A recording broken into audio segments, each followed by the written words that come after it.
Good morning, everyone, and welcome to the latest in Natural Gas World's series of Canadian Gas Dialogues webinars leading up to our in-person live event on September 29th at the Calgary Petroleum Club, which is moving ahead under the new COVID protocols and restriction exemptions announced by the Kenney government last evening.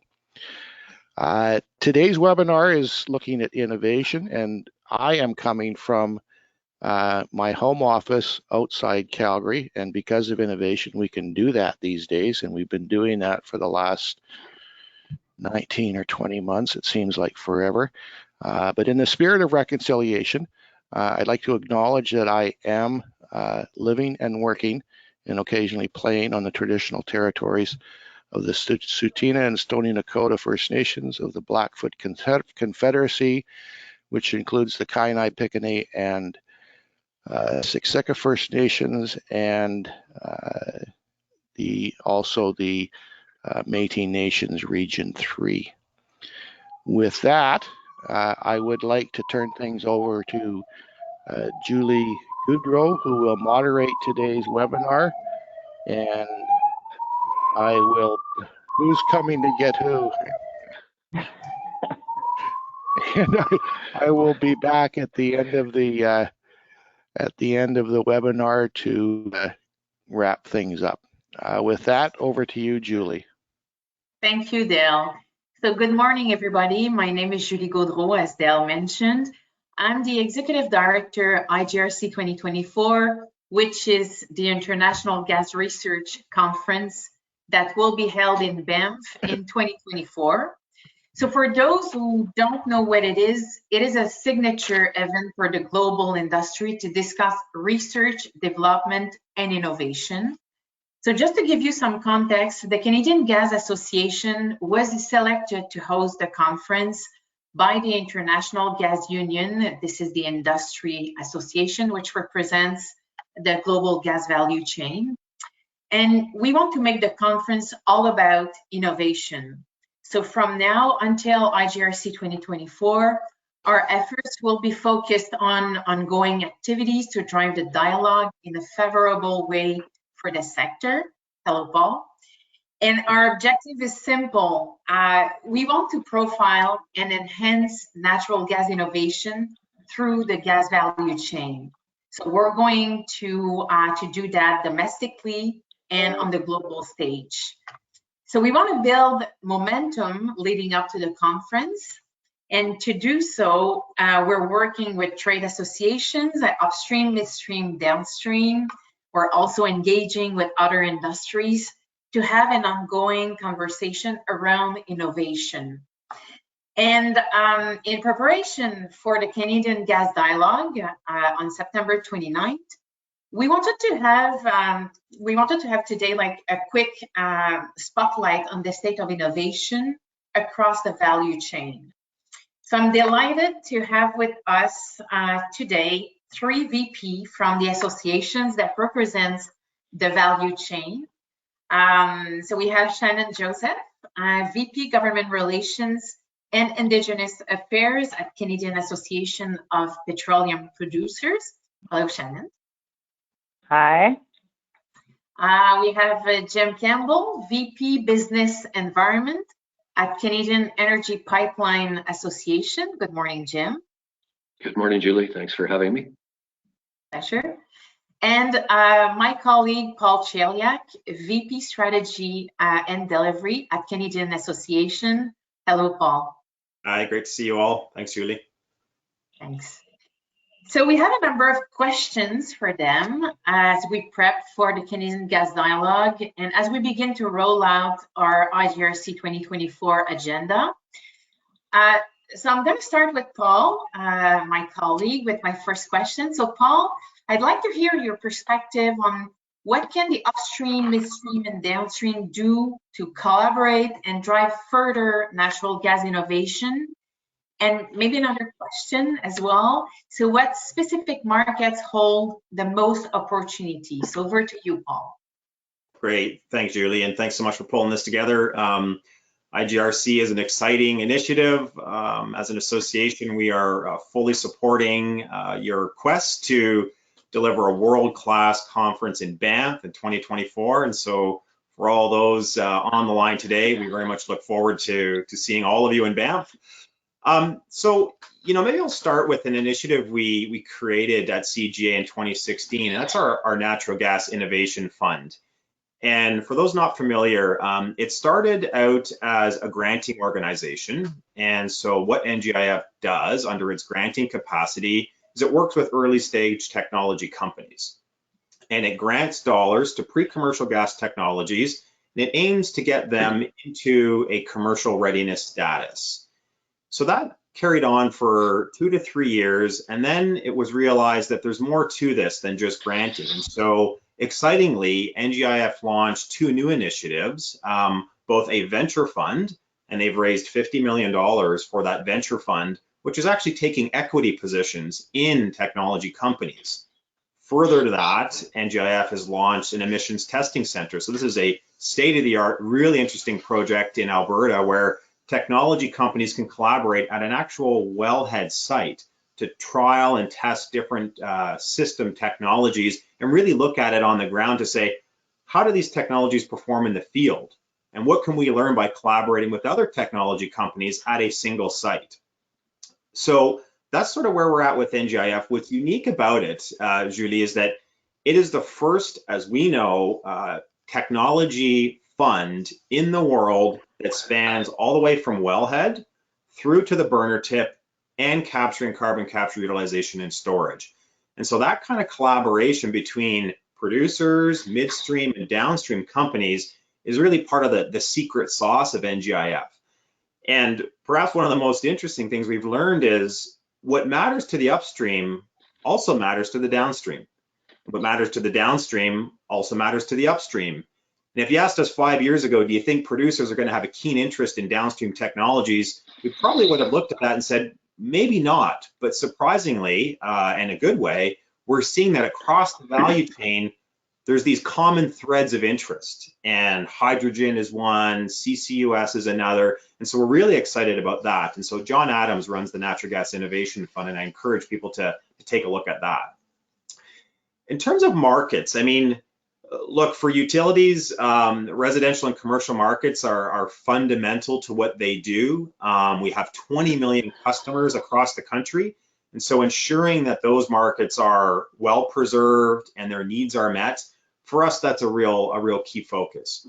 Most certainly our industrial base uses the most natural gas, and they are a critical market for the utility space, but they're often very sophisticated operators. And so the technology needs of an industrial client are really best understood by that client. And so for us in the utility space, we focus a bit more of our attention on that residential and commercial market. So perhaps with that, I'll pass it on, Julie. Thanks. Thank you, Paul. It's very interesting, and that's why we want to showcase the work, the amazing work that NGIF is doing and has done at the IGRC 2024, because this is unique, as you said. Shannon, I don't mind if you would like to add something to what Paul mentioned. What would be your perspective on that? Sure. So, in the upstream, I think the first opportunity or the most important opportunity is to enhance the collaboration on innovation that's already going on. In the natural gas space, the Clean Resource Innovation Network, or CRIN, has been an important place of collaboration for companies even with other parts of the industry, with academia, to leverage investments around clean technology. And our members are some of the biggest clean technology spenders in the country. And some of what we've seen have already positioned Canadian upstream gas to be some of the lowest emission in the world. But there are further opportunities in methane capture and electrification that members are exploring. So, there was a spirit developed in the oil sands world around we don't compete on safety and we don't compete on environment. And I think that same spirit in the natural gas space and in the innovation space continues to be at play. On the market side, I think there are opportunities in residential industry and in terms of export. You know, as the country looks to reduce its emissions and reduce dependence, for example, of remote communities on higher emitting fuels. I know Quebec and Ontario are both pursuing opportunities to enhance natural gas access in remote communities, more energy, lower emissions, more affordability and reliability. So that's a positive thing, and that's an important role for lower emission Canadian oil and gas, natural gas in this case. And in energy intensive industries, and there's been a lot of discussion around this as lots of different policies have rolled out over the past few years, there are limits to some of the opportunities for electrification in industry. And again, natural gas has a really important role to play where there's this need for high energy density to displace higher emission fuels. So that's an important role again for lower emission Canadian natural gas. But I'd say the biggest opportunity is in the LNG export space. It's a big opportunity in terms of global emissions reductions, but it's also a big opportunity because it's a space where there's a lot of global demand for natural gas. The International Energy Agency anticipates that out to 2040, we'll see an increase of 30% to natural gas demand globally, and that's going to supply close to a quarter of global primary energy. That's enormous, and it's revenues that are really critical to businesses being able to invest in the research and in the innovation, and then in the deployment at commercial scale of innovation. And so capturing some of these markets and Canada coming into the space to play that role is going to be really important. And what's exciting in natural gas is not just the environmental innovation opportunity, but also opportunity for social innovation and partnerships. There's been a lot of discussion with the LNG Canada project of their partnerships with the Haisla Nation, and Chief Crystal Smith has spoken at a number of events over the past few years, speaking about these new ways of working together between the business world and Indigenous communities, creating opportunities for prosperity, for training, for wealth generation. And just recently, this past July, the Nisga'a Nation announced that they want to build a $10 billion liquefied natural gas export facility in their territory, and they have partnerships with 2 Calgary-based LNG companies. And so I think, you know, that international export opportunity creates an important opportunity for that enhancement of innovation in Canada, but also these really interesting and exciting social partnership and other types of opportunities, which are important to companies and important to Canadians. Thank you so much, Shannon. And you, Jim, would you like to add something or comment on what Paul, Shannon raised? Sure. And it was interesting that Shannon used 4 words that we use very often in the midstream, that we don't compete on safety. And then she went on to, you know, we don't compete on a lot of things like innovation, like making our industries better in so many ways. And I think that spirit does extend itself into innovation. We think it's essential that the entire gas value chain work together to drive innovation. Our natural gas pipeline network, our delivery system is highly integrated. Changes to the product can't be done in a vacuum. So any changes of composition of the product upstream of the consumer, such as blending hydrogen, is going to impact end users, and so we're going to need to work together. And I think that we are, I do, like Paul, want to plug IGRC. CEPA is a sponsor, and a number of CEPA members are as well. And we see the importance of working together with our partners in the distribution area to make sure that we're all making this system better. In terms of the market that holds the greatest opportunity, I think industry and government policy should not be overly focused on one market. The opportunities that we see today, as we know, the world is changing quickly and ever changing. So the opportunities we see today, whether it's blending hydrogen into the system or distribution or LNG export, are not necessarily going to be the opportunities of tomorrow.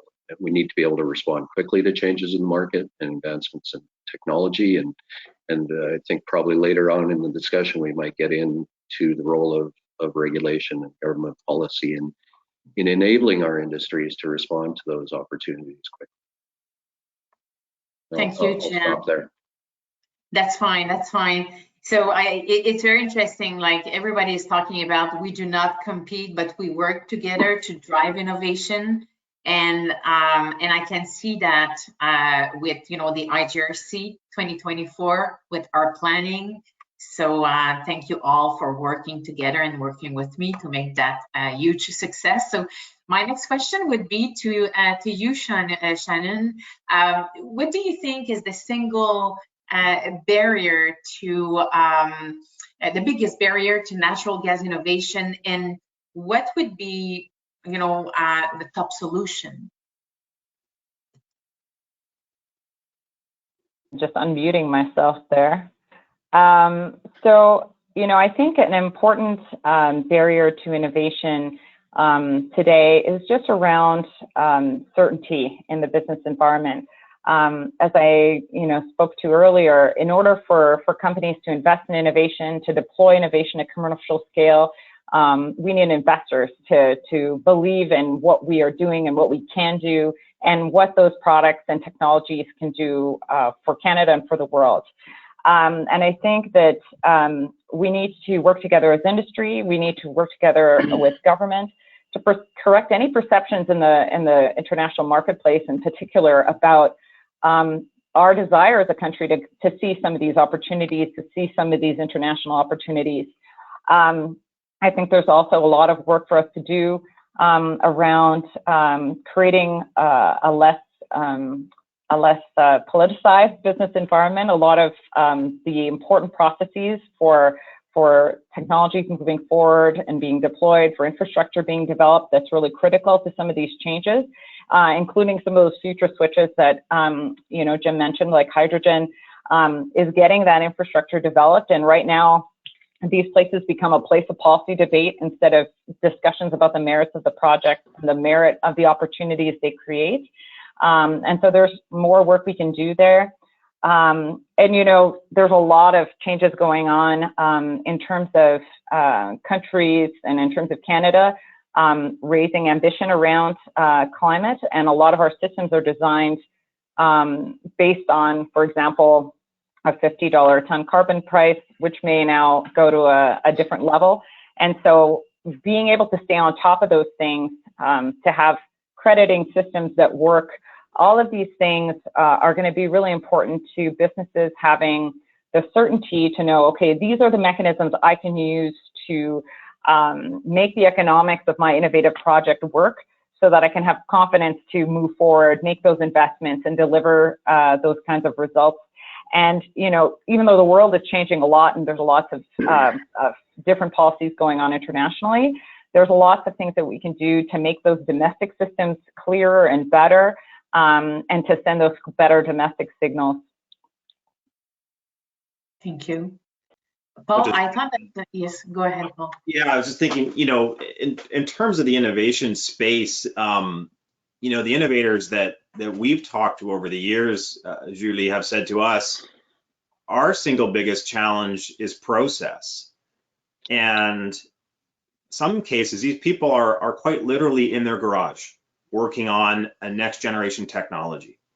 They are entrepreneurs, maybe 3 staff, they might be by themselves.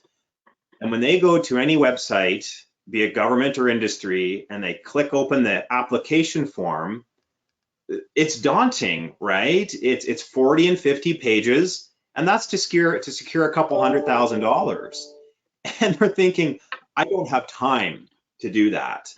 So like money is actually not the challenge. There's lots of innovation dollars out there, be them public or private. Of course, more is always better, but there's lots of money to be had. And so one thing that the NGIF team has done is sort of a process harmonization exercise where they have a trusted partner relationship with departments or provincial agencies. And when they screen a technology and they say it meets all of our criteria, A, B, C, environmental performance, management team, they do the due diligence, and then they take that and they can swap due diligence with those agencies. And so for the entrepreneur, they fill out one form and it's accepted or recognized by a series of others. So that's from on the ground experience. Process harmonization is key.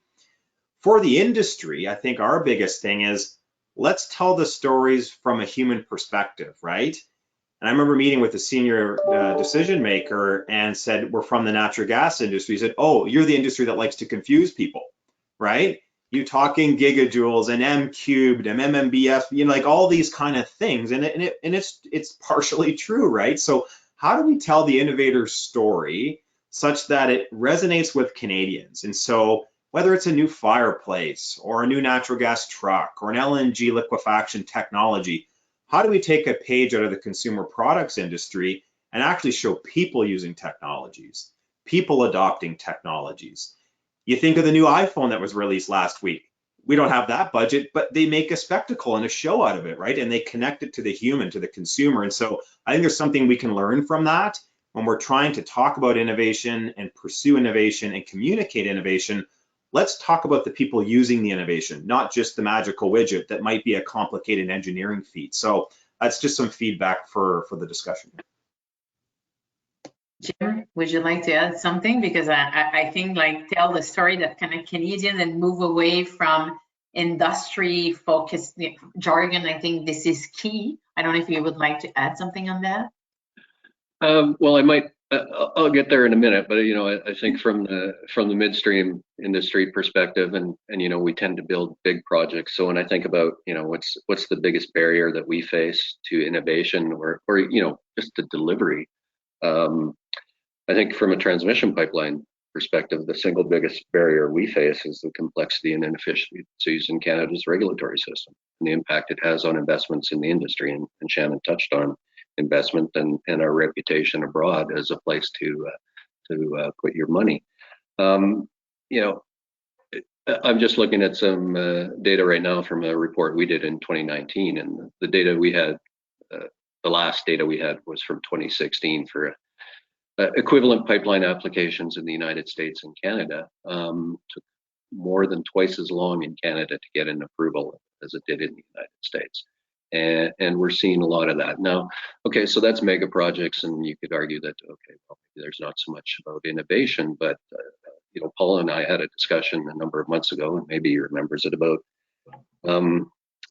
okay, so we want to put hydrogen into the natural gas stream for distribution. Now that requires approval from regulators in the provinces, and all of these regulators are economic regulators. They're not environmental regulators, so they look at the cost, and they can't really look at the cost to improve environmental outcomes and roll that cost into the rate base. So we need to look at how our regulatory systems are structured to enable innovation. There's lots of government programs out there to enable innovation, but often they are stymied by the regulatory processes and regulatory regimes that are already in place. And so that's a lot of work that's going to have to happen. I think one of the mechanisms for it is the Hydrogen Strategy for Canada working groups.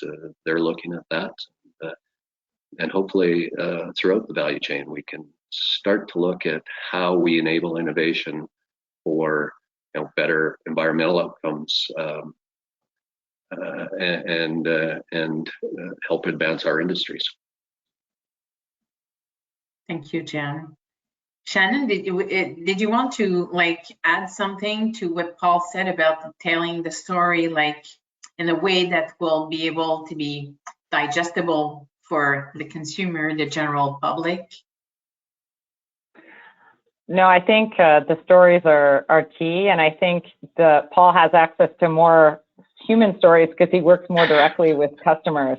My members sell to Jim's members, or my members are upstream of all of these people, and so it's a different world. But I think to what I was mentioning earlier, some of our stories are around these partnerships. Canada has goals around reconciliation. We have goals around environment, and our companies can innovate for many things at the same time.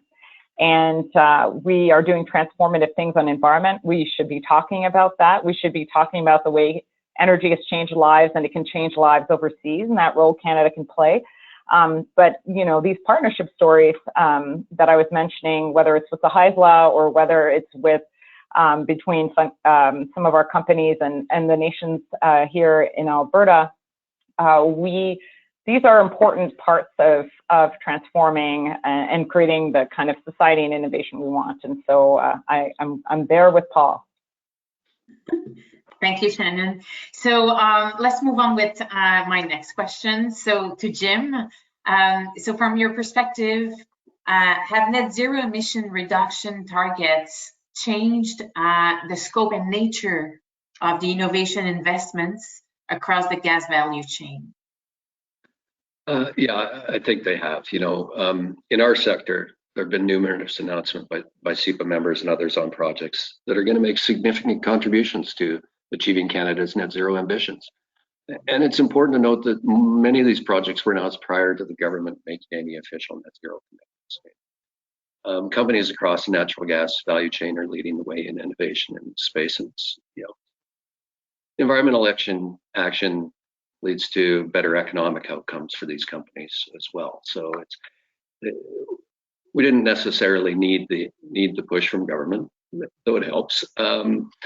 But you know, the announcements that CEPA members have made include projects in both, you know, what you would call the traditional lines of business that our members pursue, transmission pipeline projects and the common substances transported in them, and some new lines of business as well. But you know, I first feel the need to point out that, and I think Shannon and Paul have addressed this a little bit too, is that Canada's natural gas and oil are produced to world-leading ESG and regulatory standards, and we can help other countries lower their emissions by exporting our natural gas and oil and displacing higher emissions fuels in other parts of the world.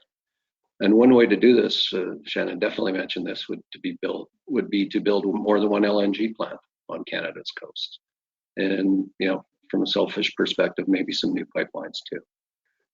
But you know, in terms of our members, there are the simple things. They're reducing emissions through more efficient operations. They're installing more efficient engines and compressor stations. They're capturing and diverting methane when they're doing pipeline maintenance, rather than venting it to the atmosphere as used to happen. They're using more sophisticated leak detection. They're considering electrification of compressor stations. But there's some sort of more innovative, I guess, projects that aren't just incremental innovation, but are stepping outside what members have normally done. 2019, a couple of great examples I can think of. TC Energy launched two first-of-their-kind power generation projects. In partnership with Emissions Reduction Alberta, they're developing the world's first waste heat recovery power generation facilities that will use, I have no idea what this is, supercritical carbon dioxide to capture waste heat from pipeline compressor stations that is then used to generate electricity for the gas grid, or for the power grid. And this has enough potential to generate enough electricity to power 10,000 homes. That's from two pipeline compressor stations. It'll also reduce GHG emissions by about 44,000 tons a year. Also in 2019, ATCO, working with a number of partners, tested the opportunity of creating renewable natural gas, or RNG, from wood waste. And this is a largely untapped renewable resource in Alberta, which accounts for about 50% of the potential supply of RNG here. And that RNG that ATCO and G4 Insights produced was actually injected into ATCO's natural gas distribution grid. So this is a big opportunity for Alberta and Canada to diversify the energy mix and reduce our GHG emissions. Exciting opportunities coming down the pipe, as it were. One of those is obviously hydrogen. ATCO announced last year its Fort Saskatchewan blending project, and they're going to inject up to 5% of hydrogen by volume into a section of the city's natural gas distribution network. And I know that Enbridge has a similar project going on in Markham, Ontario. A lot of our members are examining their opportunities in the hydrogen space. You know, they're working on the hydrogen strategy for Canada working groups, looking at adapting existing infrastructure and building new infrastructure to transport hydrogen. and they're eagerly participating in that. And another project in our pipes is carbon dioxide. It's not new, obviously, but both Midstream launched their Alberta Carbon Trunk Line last year, and it's capturing CO2 for enhanced oil recovery projects. Should capture emissions equivalent to 3 million cars per year. Pembina and TC also announced the Alberta Carbon Grid 3 months ago, which will connect the province's largest sources of industrial emissions to a sequestration location in Redwater. And this will capture about 20 million tons per year. All of this facilitates the production of blue hydrogen from natural gas. And this is a major focus in Alberta's diversification and emissions reduction plan. So I think there's a ton of stuff going on, and it's exciting, and happy to be part of this industry and working on things like this. It's very interesting. It's like three key words that are coming to my mind to define what you said. It's like adaptation from your members, thinking out of the box, and new businesses. So it's great. I don't know, Paul, if you would like to give downstream perspective or. Yeah, sure. I mean, maybe a short plug. We are currently working on a net zero strategy as an association, and what I can say is we're looking at November this year for a release of that. We have modeled through a third-party firm 3 pathways to decarbonize buildings in Canada. We're starting with buildings. Industry is more complicated, so we're sticking with what we know best. And I can say that we've got 3 really credible costed pathways to meeting net zero emissions in buildings using the gas pipeline system. And that might be a bit of a head scratcher for some people. Say, well, how can you do that? Well, you'll have to wait till November. But what I can say is it's possible, right? And so giving industry the goalposts and saying, go to figure it out, you'll be surprised with what you'll find, right? The creativity and ingenuity in this industry is second to none. And so I'm very, very proud of that. But 2050, so sort of taken everyone by storm. It's kind of the latest thing. And we've seen this movie before. But let me give sort of 3 thoughts on this. 2050 doesn't happen without recognition of the consumer, cost, and collaboration. And so on the consumer side, you need capital, right? And so industry and consumers bring and spend capital. 2050 is not a realistic ambition unless you have private industry putting money on the table. So governments can match, governments can lead, governments can support, but you need capital and big capital to make it happen. And so the things that Jim's talking about, these are multi-billion-dollar projects. And so you need industry there alongside you in whatever 2050 pathway you have. And so that's critical, and that's number 1. On the consumer side, more specifically, it's about affordability. And so to create and sustain any kind of buy-in on long-term emission reduction targets, you're going to need the consumer, the voter. If the voter sees that their bills have gone up 20, 30, 50, 100%, it's really hard to keep them, right? I think we're all for improved environmental performance, and we're willing to look at that in a creative way, but cost for the consumer is really going to drive their behavior and their approach and willingness to stick on this train for the long haul. So cost is going to be key. And then collaboration is probably an overused term, but trying to find some form of alignment, I mean, among federal, provincial, municipal governments on what is the trajectory, what is the ambition, what are the timelines, what are each of those levels of government willing to bring to the table. And that form of collaboration and alignment will then unlock private capital. And so I come back to capital, affordability, and collaboration as kind of the big 3. And without any one of those, my sense is that achieving any semblance of a net zero future is going to be particularly challenging. But we're along to do our best. We're along to contribute our portion to the overall pie. And in November, we'll hopefully have a pretty good story on what our industry can bring to the table. Thank you, Paul. Julie, I think. Yeah, go ahead, Shannon. Sorry, I just want to jump in on what Paul said because I liked it, and I think that net zero obviously is something that all of our companies are looking at. What can we bring to the table? What types of technologies can work, et cetera. But that ambition, which is being discussed internationally, is going to look different in every country. And I think it's important, mindful of these questions of affordability, but also opportunity and jobs, et cetera, that we don't preempt what that's going to look like.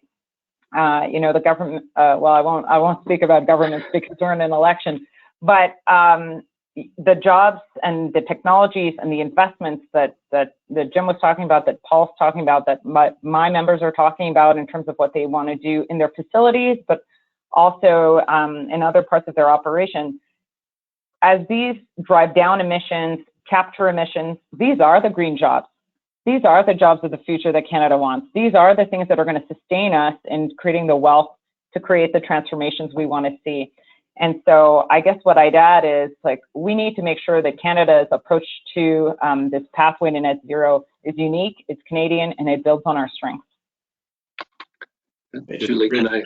On that, sorry, Jim, but I think affordability has, and speaking about elections, we're not government, we can do that, but affordability has risen to the top and remains at the top of voters' minds. And whether you're a millennial or you're not, the polling is that number one since 3 months before the election up until this morning, affordability, and particularly housing affordability, dwarfs any other priority that Canadians have right now. And so as industry, we have to think about that. There's clearly a really high temperature in this country on affordability right now.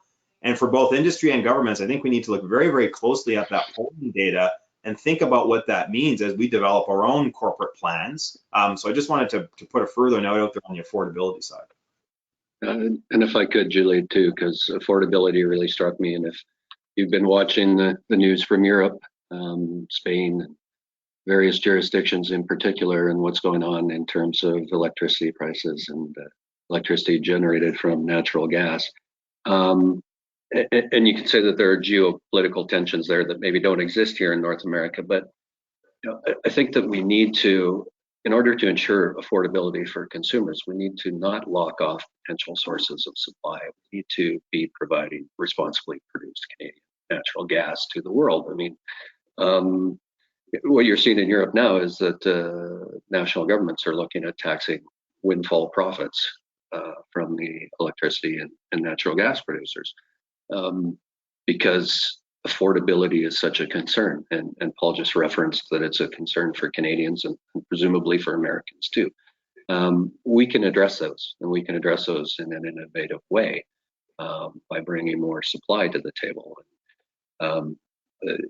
I thought, you know, Paul's affordability capital and alignment, so it was a great way of putting, you know, how we can get to where we need to be.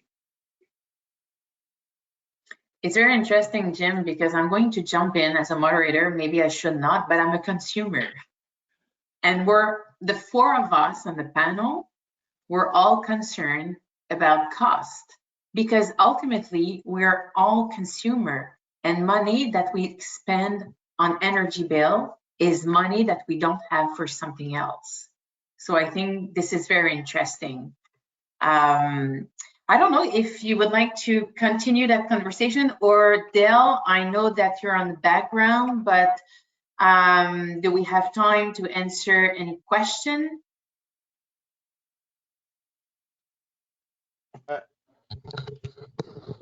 Yeah, we have a few more minutes to continue the discussion if you'd like.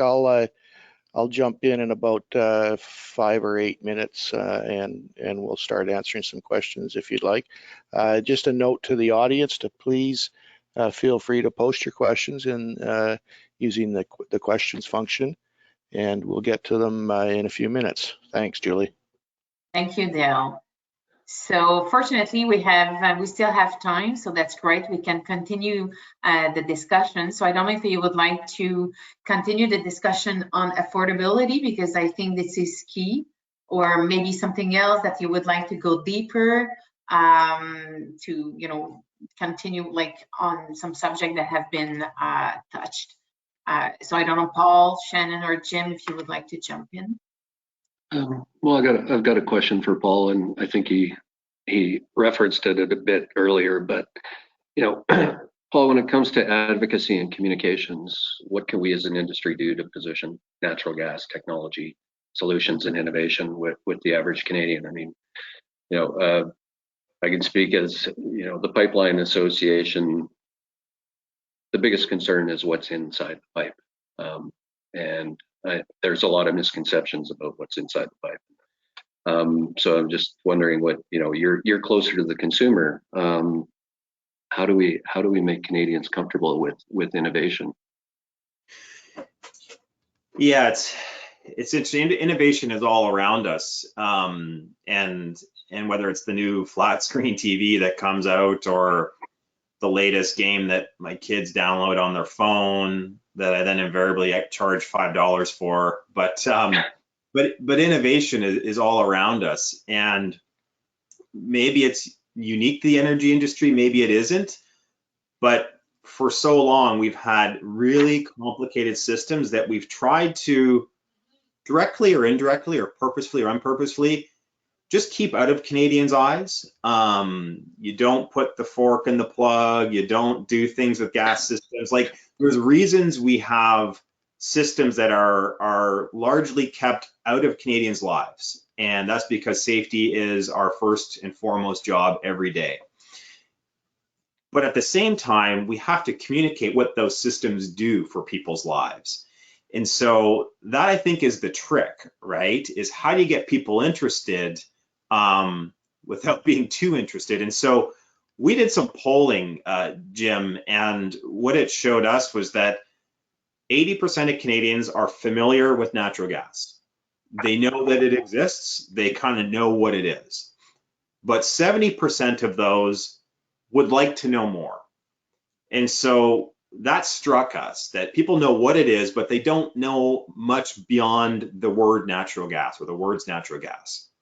And so we took this to a firm who has some behavioral scientists, and their message was, you have to show people using the product in some way. They said, think of Colgate. When Colgate sells you toothpaste, they don't show you the manufacturing plant that's mixing up the big blue drum of toothpaste. They show you someone brushing their teeth with really nice teeth nonetheless. But that's that consumer products angle that is just so obvious but hard to do. And whether it's McDonald's or any of these big names, they show people enjoying the product in an everyday setting. People that look like you and me, that you say, oh, well, they're enjoying it, that means I might be able to enjoy it too. I think we have more than enough stories. We've got more than enough information. It's just packaging that in a way that when someone says, I'm thinking about a new fireplace, maybe I'll get the gas one because I love the look of the flame. But if you show them people sitting around that fireplace, enjoying it, and do it in a deliberate way, I think we have a better chance at connecting our product to the everyday lives of Canadians. And so that behavioral research side to me was really interesting. It's not something I've dug into before, but I'd encourage anyone who's trying to advocate to get a behavioral research scientist, and they can tell you what do 18-year-olds in Saskatchewan care about, because they've done that research.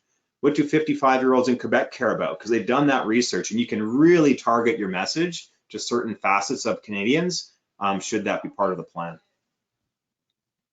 Thank you, Paul. Shannon, did you want to add something, or? Well, as I said earlier, I think the story challenge is a real one, and there are so many systems in our society that are invisible that make our lives work, and we mostly notice them when they're not there.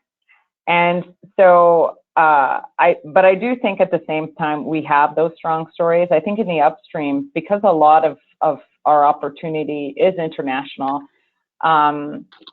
it's connecting that international story to something Canadians can be proud of, to the way we do our work, to the difference it makes in the communities, and to the difference it can make in other people's lives. I don't think the other thing that's invisible to Canadians is the energy poverty that exists internationally. and what it means not to have energy, and the difference that our energy can make in people's lives, and make it in a way that is more environmentally responsible. And we've done a lot of testing of those kinds of messages, and looking for ways to bring that domestic story together and those lives here that are changed, but also that bigger world story, because both are part of the role that I think we want to play, and that our innovation can help us play. It's very interesting. And you, Jim, did you ever done such a behavioral research, or have you done something like that? Or we did something similar to what Paul's talking about a few years ago, and updated it a couple of years ago. It was, we called it the B3 research, and it's belief-based behaviors. And it's really that, you know, why you think you're acting a certain way isn't necessarily why you're acting a certain way. And it's people, just to give you a weird example, is people may say that they're focused on affordability and technology and stuff, yet they have the most expensive Apple device. It's really because at their heart they value that, you know, they want to be the coolest and things like that. So I think that's a really bad example, but we have done research like that, and I think too some of the other research, and Shannon twigged it with me when she was talking about energy poverty and the things we can do overseas, but we don't tell enough about the benefits. We do talk about the benefits for Canadians in having affordable energy, but we don't talk about the Canadians' neighbors who are involved in our industry. You know, it strikes me that TD Bank came out with a study, I think it was in May, about the displacement of 450,000 energy workers in the transition to net zero. And they compared it to manufacturing, how the US Midwest was hollowed out during the 80s and 90s. And it's not at all comparable. You know, the workers in our industries are technologically advanced. Most of them have, you know, if not just an undergrad degree, many of them have graduate degrees in technology and engineering fields.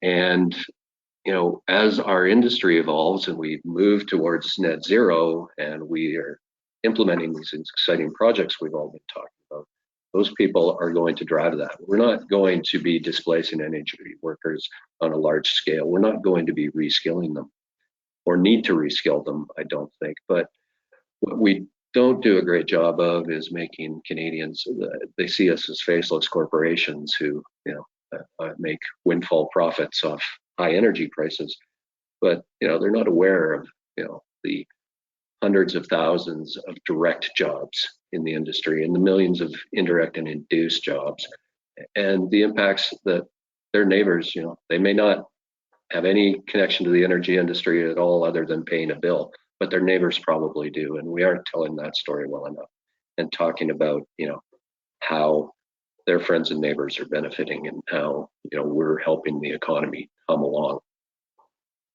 Just my little rant.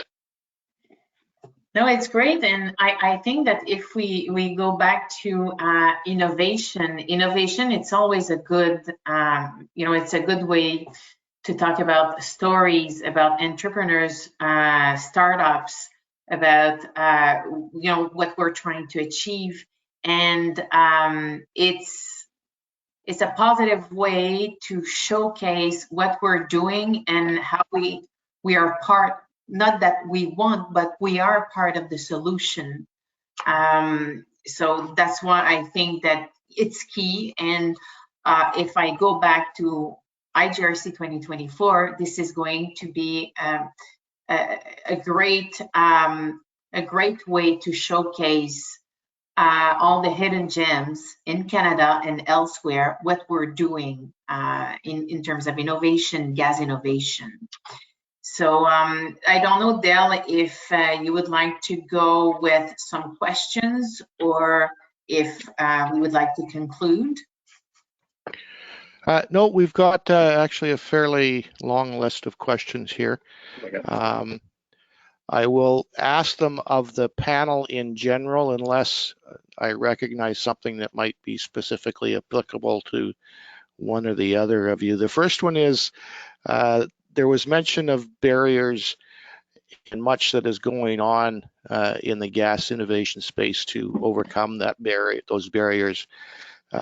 This viewer wanted to say that he hasn't heard what specifically the industry is doing or needs to do to amplify innovation across the natural gas value chain.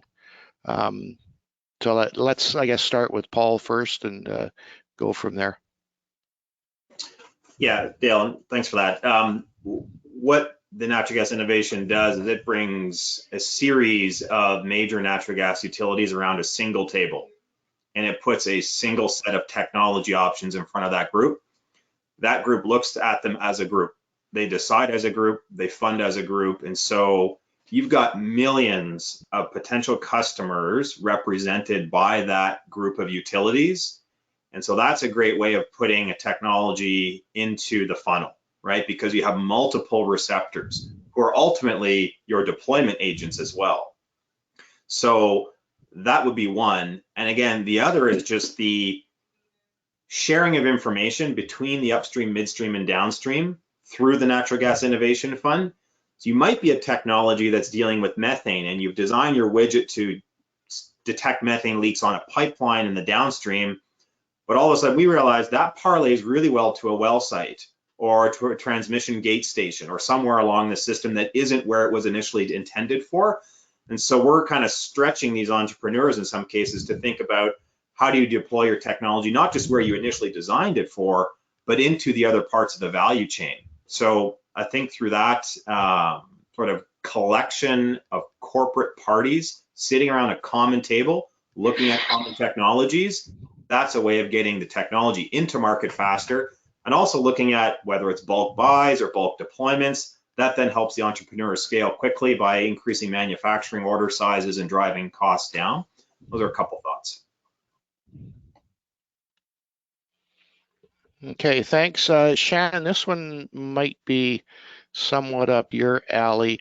The question reads, there is some skepticism on CCUS, carbon capture, utilization, and storage, where carbon tracking and accounting and assurances of long-term net CO2 storage monitoring is always a concern.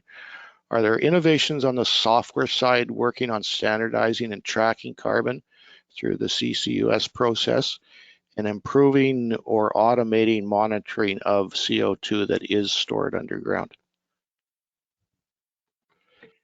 That is a really good question, and I don't have a lot of knowledge about information on the software side, but there is a lot of experience both in Canada and the United States, and certainly now Norway builds out its carbon capture project. That when you have the right geology, the carbon is stored, and there are systems for monitoring, but I think Canada has a lot of the right geology, and actually there's lots of discussion now about accessing that geology so that those business opportunities to capture emissions can move forward. And I think we have a regime in Canada that is focused on ensuring performance, ensuring transparency, having the right reporting. And so I think those systems can give confidence around how those emissions will be captured, just in the same way that it does around, is Canada performing on methane? Are we performing on water and leakage? Are we managing tailings if we're getting into the oil space? And so I'd say between our regulatory leadership, which has been recognized, although it has issues on the project approval side, and just having the fundamentals in place, we can have a lot of success with this US. Can I jump in too? Because I do have a bit of experience on it. I used to work for a company that had a fairly major CCUS EOR project in southern Saskatchewan. It's been ongoing in the Weyburn region for 30 years, and the carbon is being sequestered. And University of Saskatchewan has a major study and department that's really focused on ensuring that carbon is in place. The International Energy Agency has been studying the project for years as well. I think the technology is well understood, the geology is well understood, though it's far beyond my area of expertise. And I don't think that this government would have, put such a heavy emphasis on CCUS if they didn't believe it worked. Thanks, Jim. Another question. How do we improve our repository of case studies that show all the good work that's been done in ways that are easy to understand and consistent with internationally recognized methods of quantifying reduced carbon intensity or tons of CO2 equivalent per year reduced? And that will have to be an open question. Maybe I'll start with that, and others can jump on. CAPP recently released our climate change ESG performance, ESG, environmental, social, and governance reporting, but it was a focus on climate, what has happened from an emissions standpoint to date, what some of the potential is, and what some of those case study examples are. I think one challenge is just getting the stories and making it easy for companies to pull those stories together. Sometimes those administrative kind of things are a challenge. And then finding the right ways to communicate them on an ongoing basis and to be a place where more stories can be added as they come online. And I think, as we've all started to take this question of storytelling more seriously and sharing the stories of these innovation successes more seriously, we're setting up those mechanisms to make it easier to get those things out there, for companies to get their stories out there, and for Canada's story of innovation in the natural gas space to get out there. Anybody else feel like just putting their 2 cents in? Dale, with something that was recently announced, and it's more around bringing a collection of actors together to pull off a new type of project. And so one of CGA's members in Quebec is buying what's called responsibly produced gas from a producer in Canada. And there is a technology that's a blockchain technology that quantifies the environmental attributes of responsibly or more responsibly produced natural gas. And in order to get that certified, you need a third-party intermediary who's kind of like I'll call it an environmental crediting audit firm. And so you have a buyer on one end who says, I'm interested in improving the environmental performance of the natural gas I buy for my consumers.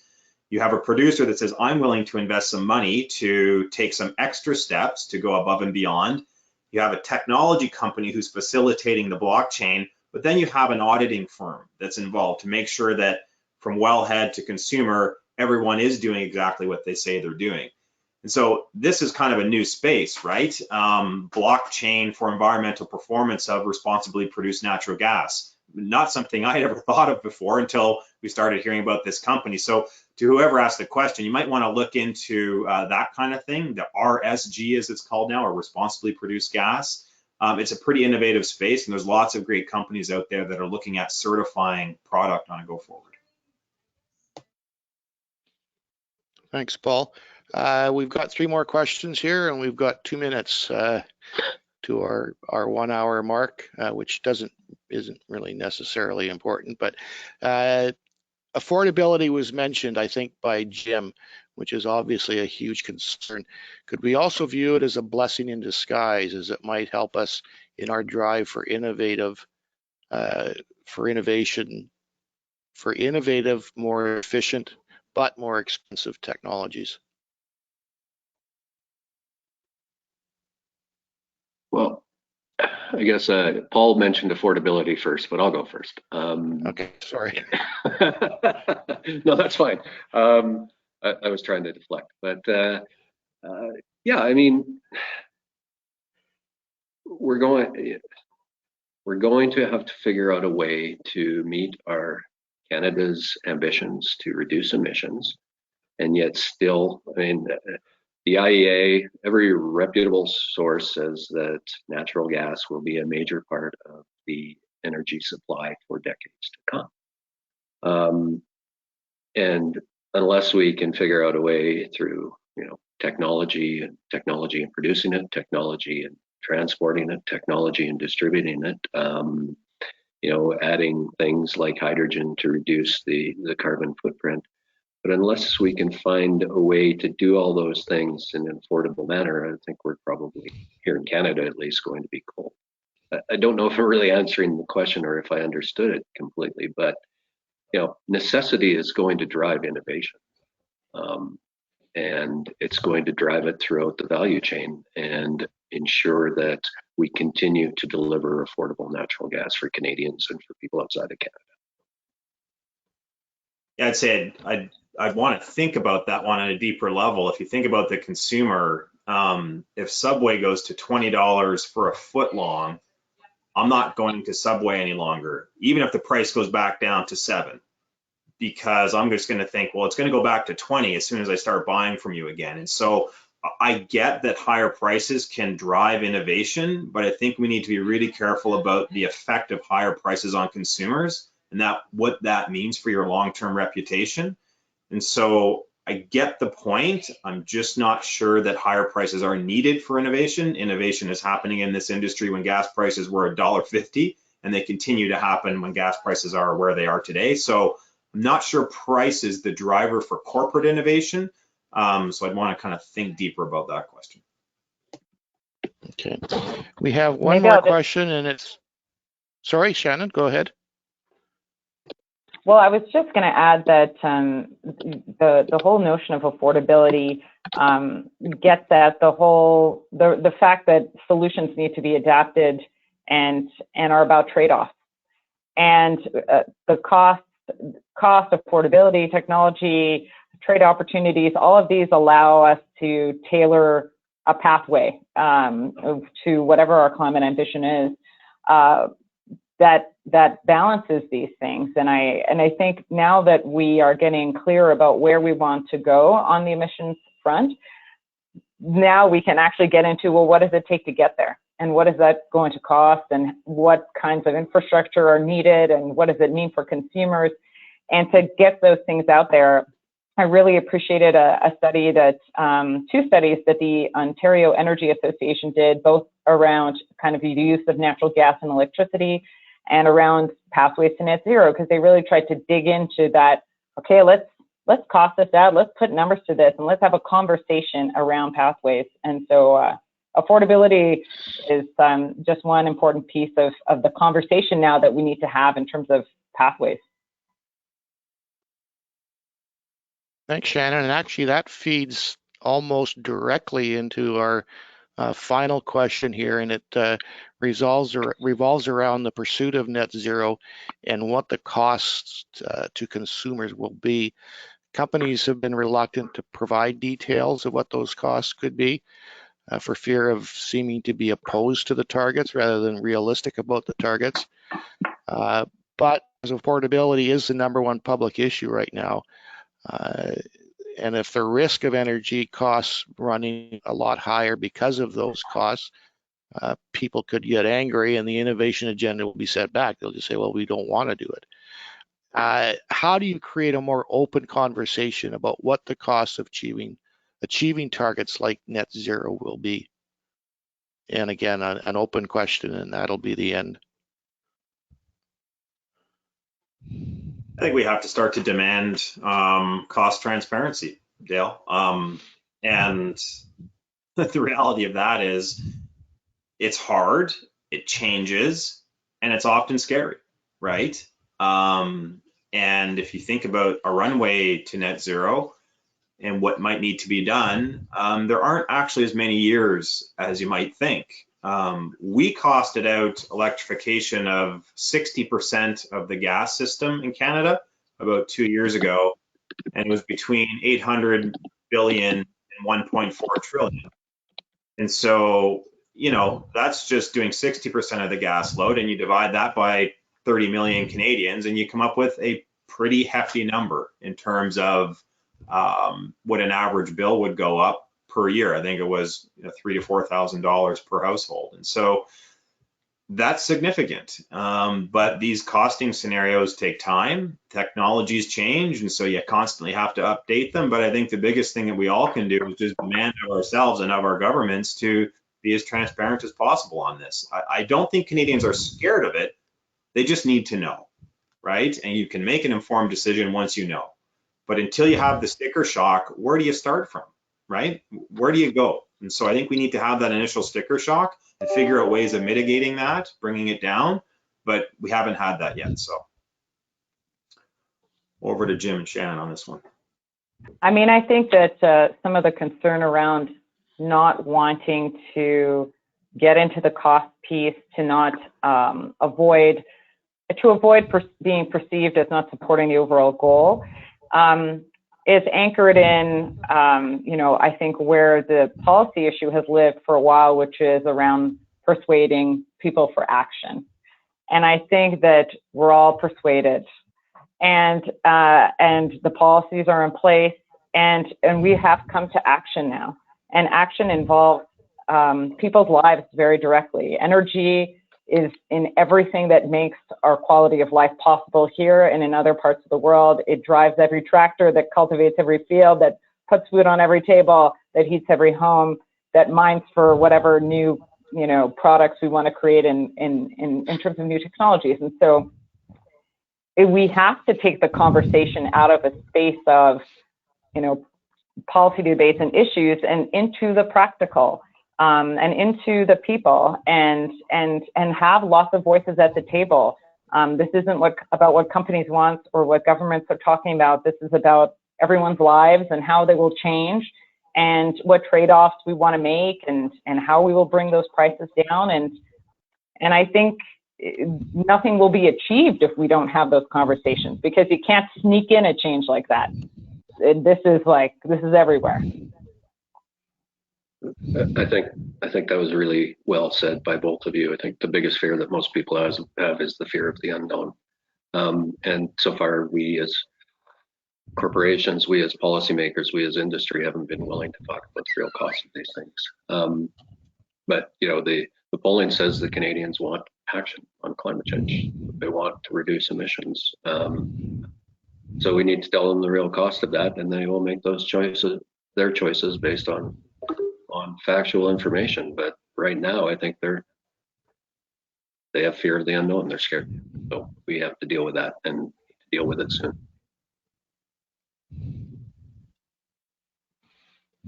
Wonderful. So maybe Dale, if you allow me, I'd like to thank you for agreeing to participate in this roundtable and for sharing your thoughts, your perspective on some aspects related to innovation. And I hope that for those of you watching or watch, that you enjoyed the discussion. Over to you, Dale. Thanks, Julie, and thanks everyone for taking an hour out of your time this morning. We hope it was a fruitful discussion. I think there was probably a lot of questions raised in people's minds that they'll have to go away and think about, and hopefully come up with some answers within their own networks of how we can innovate our way to net zero in 30 years, which doesn't sound like a lot of time. I'd like to again thank you all for participating. I'd like to also welcome you to join us on September 29th at the Calgary Petroleum Club for our what will be our third Canadian Gas Dialogues.